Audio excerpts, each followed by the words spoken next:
Taurus, Sun, Moon, and Rising, it's time to have a look and see what is going on when it comes to your monthly astrological forecast for April 2022.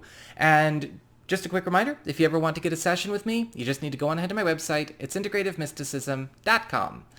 So this month, we've got a lot of special astrology aspects to cover, and in order to make sure that this is a coherent video and not a 45-minute ramble, I've decided to relegate a couple of these topics to videos all their own, namely Jupiter conjunct Neptune in Pisces, as well as Pluto retrograde in Capricorn. So we won't be talking about these in the general forecasts, but stay tuned. I'll have some videos coming out about those. All right? Don't forget to like, share, and subscribe. You know I appreciate it, and of course engagement helps out a lot. And if you are subscribed, you'll know when those videos show up. And with all of that being said, let's talk about what's going on in April. At the start of the month, on the 1st, we have a new moon in Aries, in your 12th house of your past, privacy, and hidden zone. And a new moon brings new beginnings and new cycles. However, it's always very unique when it comes to the 12th house, because the new moon in the 12th house is giving you an opportunity to bring something back to life. Something that you may have had or done in the past that you would like to have in the present. So with the new moon in the 12th, right, we are focusing on resurrection. You know, this could be an old aspiration, an old dream, an old connection, an old resource, maybe something that you would like to reintroduce to your relationship, or maybe something you would like to reintroduce to your family. This is the time where you're getting a chance to bring it back on. Whether this is something that you had, but you didn't get a chance to see it through, this can even go back years, or this is something that you never had a chance to develop, even though it's always been a part of you, or this is something that maybe you did have and it did run its course, but you would like to do it again. Planting the seeds for this resurrection between the 1st and the 15th will have it manifest with you within about a 1-month turnaround. We also have the Sun and Mercury in Aries the first half of this month. So we are seeing this combined focus of the attention, enhancement, and support of the Sun with the communications, haste, and productivity focus of Mercury. When we have these energies in your 12th house, you're going to be finding that Mercury is focusing on giving you a lot of shortcuts during this time. Because when we have Mercury in the 12th house, we have an opportunity to have all of the hidden zones open up around us, right? We're opening up the closet, we're opening up the attic, we're opening up the basement and the secret passages. And you're going to be getting a lot of really cool information, a lot of really cool intel that's going to help you get ahead of a lot of things that may have been a mystery to you. Mercury in the 12th house is also going to be a time where you might be finding a lot of hot tips when it comes to professional growth, academic growth, investments, and you may also be finding that this is opening up lines of communications as well to old opportunities or old big breaks that you wish you took on before. The Sun is going to be bringing that attention, enhancement, and support here to also help you to create bridges or recreate bridges or build bridges that may have never been crossed in the past when we could have built them before, or maybe even heal some bridges that we may have burned or broke down in the past for whatever reason.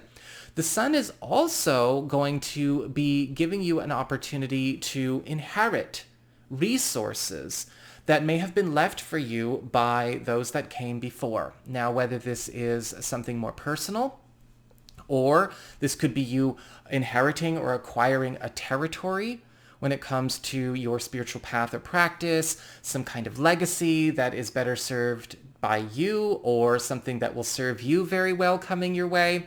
And this is also a time where a lot of information is coming out, right? A lot of people opening up their personal closets, their basements, and their attics to create deeper closeness in our interpersonal relationships because a lot of opening up is taking place. We also have Mars in Aquarius the first half of the month, your 10th house of career, upward mobility, your status and your station and promotions. Mars here, bringing action, energy, passion, that obstacle clearing driving force, is helping a lot of you Taurus people to break some serious glass ceilings, especially when it comes to you being able to finally take on more competitive roles or competitive opportunities than you have been afforded in the past.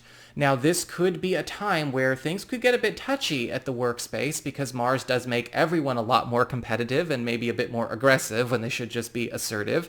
Some people don't know the difference. But with Mars here, you are also getting a chance to get way ahead of yourself when it comes to your year, because as I always say, with Mars in a financial area or a work area such as houses 2, 6, or 10, in your case 10, you are going to probably be burning the midnight oil a lot in the first half of April, but scoring a lot of cash at the same time. We also have Venus entering Pisces in the first half of the month on the 5th, where Venus will remain through the end of the month and going into May. And with Venus, the planet of favor, popularity, love, and affection in the 11th house, it's time to open up the world for you and your love life. In fact, with Venus in the 11th house, you're going to be noticing a lot more generosity as well, coming through your friendships and the social groups that you're a part of. If you are in a romantic relationship or you are married, this is a time where we are getting a chance to do a bit of indulgence or have a bit of indulgence opportunities when it comes to maybe goals or fantasies that we have established as a couple, as well as expanding our own social support system, making more couple friends, maybe expanding our community, finding a new community, creating a new community around us, getting that really strong supportive village kind of feel. And for those of you who are single or available to new people, it may be actually through a friend or through one of your friendship circles that new love is available. The second half of the month, we've got Mercury moving into your sign, the planet of communications, haste, and productivity, granting you the wild card blessings of Mercury. With Mercury in the first house, it's time to pay attention to what we can speed up that has been proceeding too slowly, or what has fallen behind. Because Mercury is all about making sure things go more efficiently. If there are things that need to be caught up, if we're not current, we've fallen behind ourselves, we've fallen behind our plans, or maybe there's just been obstacles or dealing with, people, things have been proceeding slowly. This is the time where you can go to any area of your life that you would like to advance and hurry along and make it so.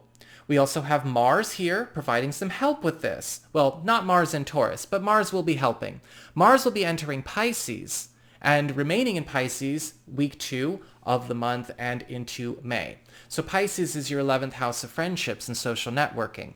When we have Mars in the 11th house, that's where people start to show up for us, right?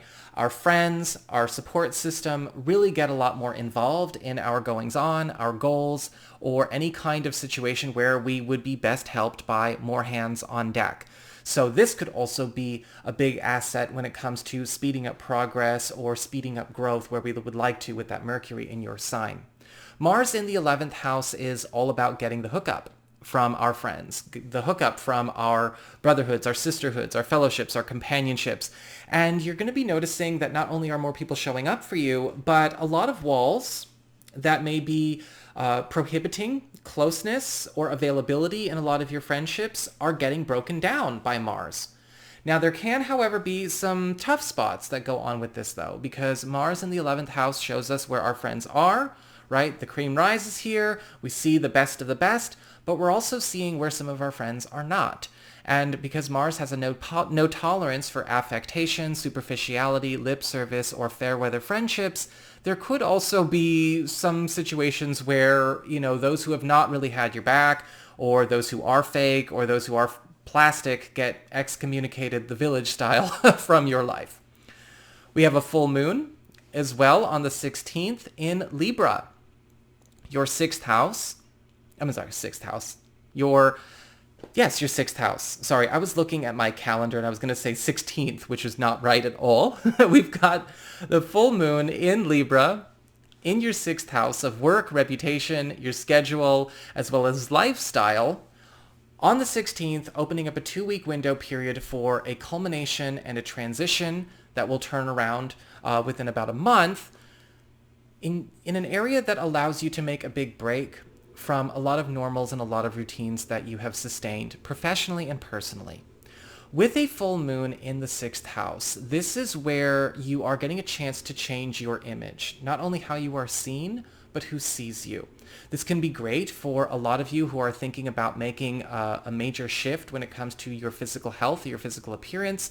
If you are maybe trying to work on getting in shape, or maybe you want to try on a new style, lose weight, tone up, or make some kind of transformation to your mobility, or just again, your overall health and well-being.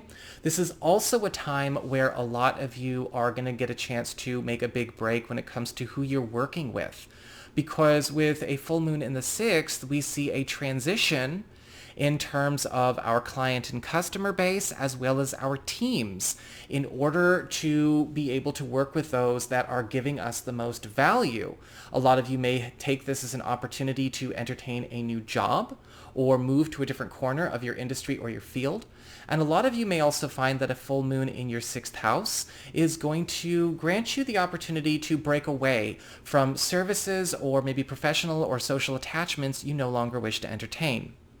Finally, we've got the sun entering your sign, as well as a solar eclipse new moon in your sign.